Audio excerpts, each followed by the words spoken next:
Hello, kids. Okay, this is a Scooby Month video, and this time we're not specifically talking about a Scooby movie, Scooby series, or Scooby show. This is also a case of pointing out my favorite YouTuber. Why am I talking about my favorite YouTuber and Scooby Month at the same time? Easy. Scoobytopia. I don't know who runs Scoobytopia because there's this one guy that does the main guy that does the voiceovers, but then there's this one other guy that's part of Scoobytopia that does the voiceovers once in a while, and I don't know if it's actually another guy or the same guy using some kind of filter. So I'm assuming it's a separate guy. I don't know. So we're just gonna assume it's two guys, mainly just one. And Scoobytopia is basically kind of like, it's kind of like Scoobypedia, but not really. Okay, so it's kind of a mix. So it's a mix of Scooby Doo history slash lore, Scooby Doo movie reviews, and I think he's reviewed Scooby games. I'm not sure. He might have. I don't know. But Scooby series, he reviews Scooby movies, Scooby series, and other sort of Scooby things like Scooby villains or things like that. It's amazing. If you have not seen him, you should definitely just give him a watch. I do have to point some things out though before you jump in and join Scoobytopia. Number one, Scoobytopia is LGBT. If I remember correctly, I think he said he was gay because he actually did an entire video, kind of like what I did when I said Velma is gay, called something along the lines of Velma and queer culture. I could be remembering wrong, but basically he made a Velma is gay video too. It was awesome.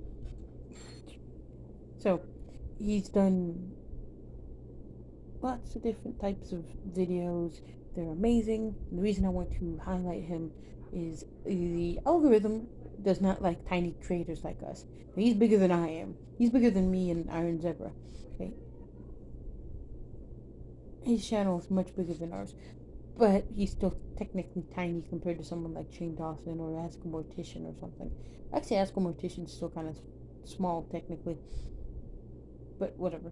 Um, Side note, if you have not seen Ask a Mortician, give her a watch. She's actually good, but we're not here to talk about her. It's a totally different video. We're here to talk about Scoobytopia. So Scoobytopia is amazing. You definitely need to give him a watch if you haven't. Like I said, I will say this: he is LGBT. Though sometimes you might hear like either an LGBTQ joke or reference to stuff like when he was talking about queer Roma slash gay Roma, like in the case of Trick or Treat Scooby Doo, like I did. So yeah, there's a bunch. But like I said, there's that. The one other thing I will say that you do need to be aware of in watching Scoobytopia, if you do not know much about Scooby Doo, it's a good place to get started. Also, the movie reviews he does are great if you want to find a good Scooby movie to watch. Because now I don't use him to determine what's a good Scooby movie. What I use him for is to determine uh, what Scooby movies I should look for to own them in my collection as physical. So, regardless of my access to HBO Max, there are certain Scooby movies that I want on physical regardless because they're that good. Like Goblin King is one of those ones that it wasn't intent. I didn't intend to get it. It just came in my set, so it's like yeah. But Ghoul School and Reluctant Werewolf are physicals, meaning you do need to get a physical copy if you can because they're good. Also, HBO Max probably wouldn't put them up there. Such that and like Scooby Doo and the Loch Ness Monster, I think it's called. That one, and of course, Where's My Mummy? Which those ones are great. Those ones are ones that I'm definitely going to try to add to my physical collection because he said that they're that good. Like, I don't use his reviews to tell me whether to watch. Quite the opposite. I'll watch it anyway.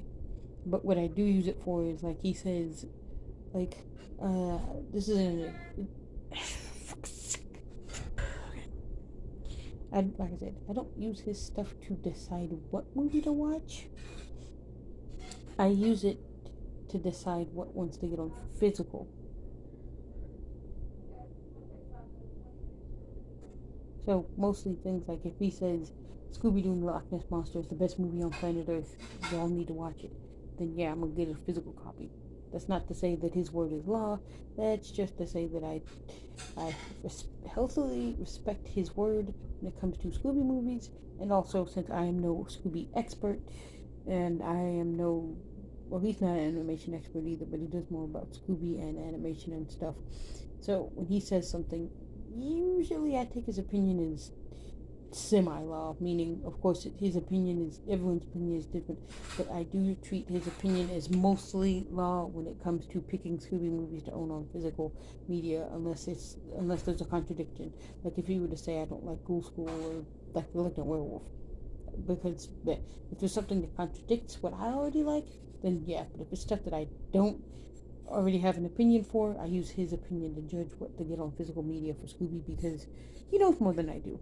And also, he is more in depth with the Scooby fandom than I am, so he knows what the better movie is and what the one isn't, and what you should and shouldn't be picking, and what the best stuff to watch is. It's not to say he knows everything, but that does mean he does know more than I do, so I trust his judgment when it comes to Scooby movies and Scooby shows and stuff.